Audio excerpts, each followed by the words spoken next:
In the darkest hours of human history, where cruelty reigned and hope seemed lost, one man's act of selfless love shone like a beacon of light. This is the story of Saint Maximilian Kolbe, the saint who gave his life for another.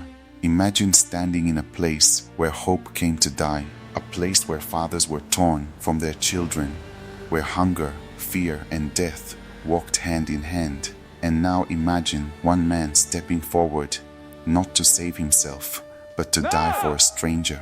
This is not fiction. This is the true story of Saint Maximilian Kolbe, the saint who answered hatred with love and darkness with sacrifice. Born on January 8, 1894, in Poland, Maximilian Kolbe was a boy with a heart full of faith. His family was poor, but from a young age there was something extraordinary about him. A deep fire burned within his soul. One day, after being scolded by his mother for misbehaving, young Maximilian quietly entered a church and knelt before an image of the Virgin Mary. There, something remarkable happened. He later revealed that the Virgin Mary appeared to him carrying two crowns, one white and one red. The white crown symbolized purity. The red crown symbolized martyrdom. Then she asked him a question: "Will you accept them both?" Without hesitation, the young boy answered, "Yes." That moment would shape the rest of his life. As he grew older, Maximilian joined the Franciscan order and became a Catholic priest. But he was more than a priest. He was a visionary, a publisher, and a man consumed with one mission: to bring souls closer to God. He founded a movement called the Militia Immaculatae, dedicated to spreading faith, hope, and devotion to the Virgin Mary. He built monasteries, published newspapers, and inspired thousands through his preaching and writings.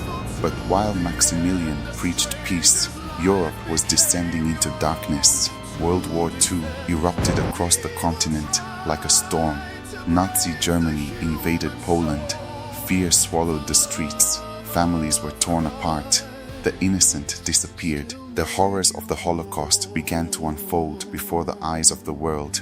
Yet even in those terrifying times, Maximilian Kolbe refused to remain silent. He sheltered refugees, protected Jewish families, and continued speaking against evil despite the danger surrounding him.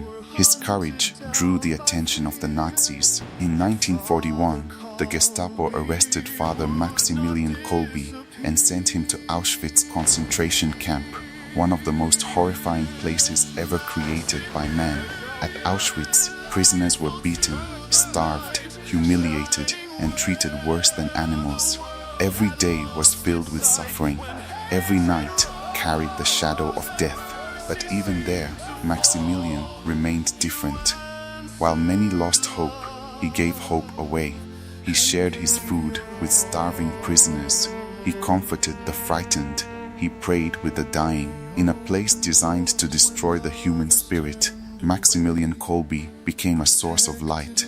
Then one terrible day, a prisoner escaped from the camp. The enraged camp commander decided that 10 men would be chosen to die by starvation as punishment. The prisoners stood trembling in fear as the guards selected the condemned men one by one. Then suddenly, a cry pierced the silence. One of the chosen prisoners, a man named Francis Gajonicek, fell to his knees in despair. "My wife, my children, I will never see them again." The camp grew silent.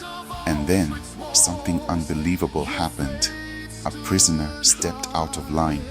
It was Father Maximilian Kolbe. Calmly, he removed his cap and faced the Nazi commander. "I am a Catholic priest," he said. "I wish to die in place of this man."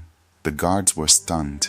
No one volunteered for death in Auschwitz, but Maximilian Kolbe did, and somehow the commander agreed. Francis Gajonicek was spared, and Father Kolbe was led away to the starvation bunker. Inside that cold underground cell, something extraordinary happened. Instead of screams and curses, the guards heard prayers. They heard hymns echoing through the darkness. Day after day, Maximilian encouraged the other prisoners, leading them in prayer and reminding them not to lose faith. In the middle of unimaginable suffering, he brought peace. One by one, the prisoners died, but Maximilian Kolbe remained alive, weak, starving, yet calm and prayerful. Finally, after 2 weeks, on August 14, 1941, the guards ended his life with a lethal injection. He was 47 years old, but Auschwitz did not destroy Maximilian Kolbe.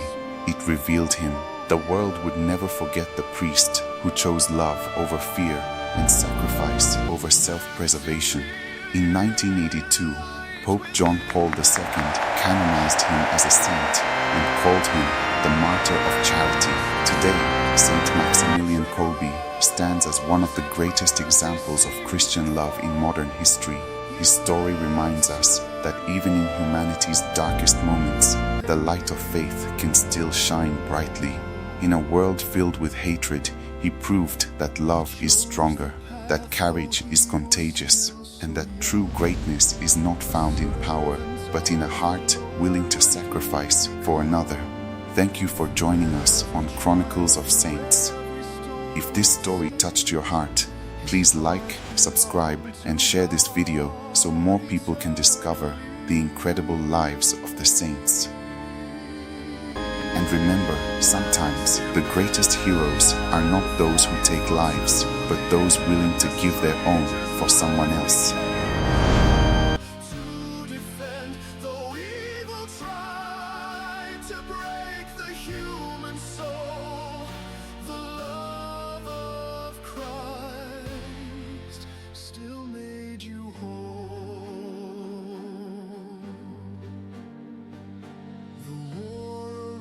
Like thunder from the sky, families vanished, mothers learned to cry.